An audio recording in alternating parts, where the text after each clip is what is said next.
mean, I can't even play the game yet. I might go ahead and just watch a full playthrough on YouTube. I tell you, I didn't do it with this game because I was so confident that I would beat it one day. And do I remember the day I beat it? Very fun. It's a good game. That's pretty much my opinion on it. But let's get started on the review in general. So today we're going to be looking at Goosebumps HorrorLand, obviously. And what are we exactly going to be looking at? Well, we're going to talk about the entire game, kind of like how we do our episode reviews by explaining the whole game's plot and story. In a time span of 15 minutes, and also explaining what I don't like about the game, what I like about the game at the end, and give my overall opinions on the quality, the story, the graphics, the replayability, and then we'll do as a whole if you should get the game or you shouldn't get the game. Okay, so let's start off with the story, or the plot, or the game in general. So we start out as our main character who has a lot to be desired because he has no name. His best friend, or we think it's his friend, is unnamed. And there's only a few characters of actual names, like 2. I think there's 2 characters with real names. Yeah, there's actually only 2 characters with actual names. Is that crazy? Crazy enough as that is, it's true. Which is Horrifico and Gigi. Those are the only 2 names I can think of. Like, is that it? Either way, this dude gets a HorrorLand ticket on his front door, and he's like, yeah, whatever. He tosses it in the trash after ripping it apart. It magically just comes back together, and then his best friend comes knocking on his door saying, look what I got. I got a ticket to HorrorLand. You're like, double whoa, man. God, these guys. The voice act, not the voice acting, it's just the acting in general is just so stupid. I love it, but I hate it. Okay, anyways, after a chit-chat, they decide to go to HorrorLand, where the game actually gets, like, we actually start playing the game. The main horde rips up their tickets at the beginning, and then they wander into the ride, or not in the ride, the park, and they get handed about 10, 20 tokens. Or at least our main character. We don't play as 2 people. This ain't no Super Smash Bros. The icebreaker situation where you have to play as 2 characters, which I've played Super Smash Bros. It fucking sucks when you play as them. It fucking sucks. It's painful. It's hard. I don't like playing as 2 people. It just doesn't make sense.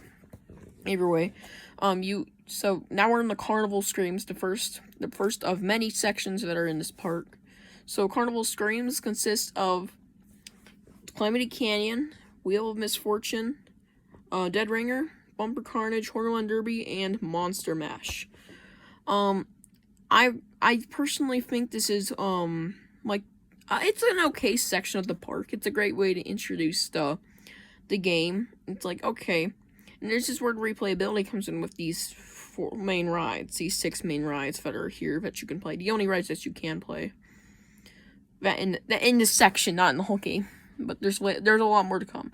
And I personally think my favorite out of these is either Calamity Canyon or, give me a second to think here, guys. Bumper Carnage. They're both pretty good. I think those are the 2 best ones here. Either way, after playing a few games, you will actually find yourself at the gates to Vampire Village, and you have to get 10 frights. To beat the area, okay? You have to get 10 frights to get past into Vampire Village, where this is one of my personal favorite areas of the entire game, because it's a lot of unique rides. There's no rehashes from the first one, but there's rehashes made from this park to, like, Terror Tombs. I think there's one in Mad Labs, maybe, sort of. No, I don't think so. And there's quite a few. It gets really annoying, promise. I promise, it gets really annoying. But once you get past that and you beat them, there are still a few unique games later on. Or games that don't really count as rehashes, they're just games. Like roller coasters, they don't count. Like, there's a few roller coasters, like Calamity Canyon's a roller coaster. And, anyways, in Vampire Village, your friend goes down a coffin chute, which leads into Mad Labs, but we'll talk about that later. And this area consists of 6 main rides again, I think. Which being Garlic Crusher, Flash Fright, Batting Cage, Roller Coaster, trying to think here for a second, guys, Pet Cemetery, and Coffin Cruise. So, those are the main rides. Coffin Cruise, yeah, that's a reference. So, don't start saying, oh my god, Coffin Cruise, if you never played the game. Like, yeah, they actually have Coffin Cruise. It's different than what I would imagine it. I mean, you're literally cruising over blood, but that's okay. It's like you're in Anatomy Park from Rick and Morty. Either way, I think this is one of the best sections. Introduces a lot of stuff. So after enough playing of these games, you get to the roller coaster, which costs a fright restriction. And you need like 20 frights. I think, yeah, 20 frights. If you get 20 frights. Now, this took me a whole year to get the 20 frights. Believe it or not, a whole year. Okay, maybe less, but about around a year. 8 months to 12 months. It took a long time because I was just bad at video games. I sucked ass. Batting Cage, I was so bad at. But now, when I play Batting Cage, which I still do play, I mean, here's the evidence. Empty. It's in there. It's in my PS2, which you probably can't barely see. And I play on this gigantic beast of a TV that isn't much of a beast. I still play it. I played it earlier. I've been playing for years, man. I replayed the whole game, and I finally beat the whole game. Believe it or not, I actually beat the entire game 100% save. So now I have a save that says 100%. So, either way, anyways, you get to this ride's called Roller Coaster. And after riding it, you get to save the girl that is on it, named Gigi, which I mentioned earlier. And, she says, if you want to get out of here, dude or gal, depends on if you decide to play as a girl or boy, which I didn't mention. I said dude at the beginning. Sorry about that. My bad. Hi, sexy. Anyways, she says, if you want to get out of here, you gotta complete your ticket. And, we're gonna have to go find your ticket. She's like, meet me by a cursed carriage. Oh my god, there's there's a chase scene. Yeah, we don't talk about that. Anyways, so now you gotta go meet her by a cursed carriage. So, first of all, she leads you to Carnival Screams, where you find your first page ticket in the smokestack of the ghost train ride, which is closed. You can't play on it. Same with the haunted car, terrible teacups, which is still moving in the game, which is still running, which I don't understand, but sure. Sorry if there was a pause there. Just got a notification. It said, yeah, you okay, continue, whatever. Anyways. For the life of me, I think the collecting ticket shit is actually, like, the only fun part. Besides the rides that actually occurs. Like, this is one of the only fun things you can do in this game now. When you play. This is the one thing you can look forward to after you play the rides a million times. Like, okay. I mean, the reason why I'm saying this is because I like pinching horror's booty cheeks. Especially since they're all males. I'm not gay, right? Or do I just want to fuck monsters? Okay, no, maybe not. But I would blend in with the horrors perfectly. I do say so myself. Anyways. After collecting the smokestack ticket piece thing, you can go to Vampire Village again. There's another piece in Vampire Village, which is in a well. There's a rockcorn stand. Rockcorn. Anyways, and now you enter the next part of the park, which I personally think is my personal favorite part of the park. Fever Swamp. Okay, so the rides in Fever Swamp are Swamp Stomp, Anchors Away, Tilt-A Web, which is a rehash of, believe it or not, Wheel of Misfortune.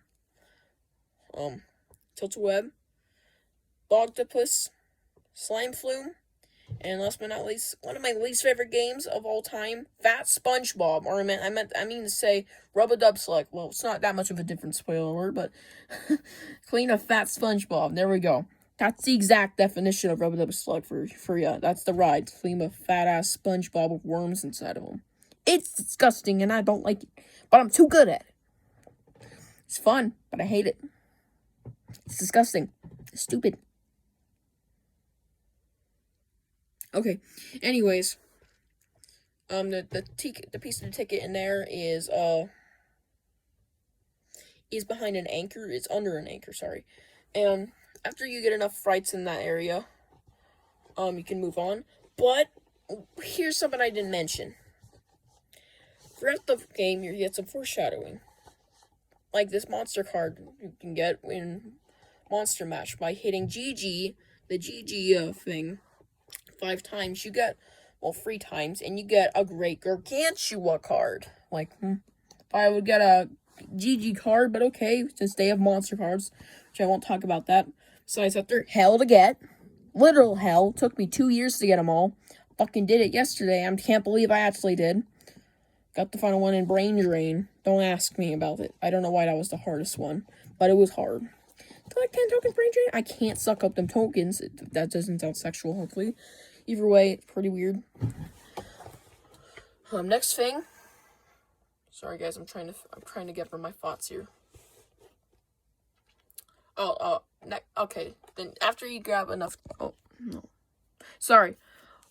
Another hint of foreshadowing is the Great Gargantua show, where Horrifico says, "Oh yeah, the main villain, who was actually in the very first section where you can just talk to him like a bitch and call him names." But either way, you could talk to Horrifico when he says, "Oh yeah, she's out there loose, the Great Gargantua, yeah. Don't be fooled, human. She doesn't appear as she appears to be.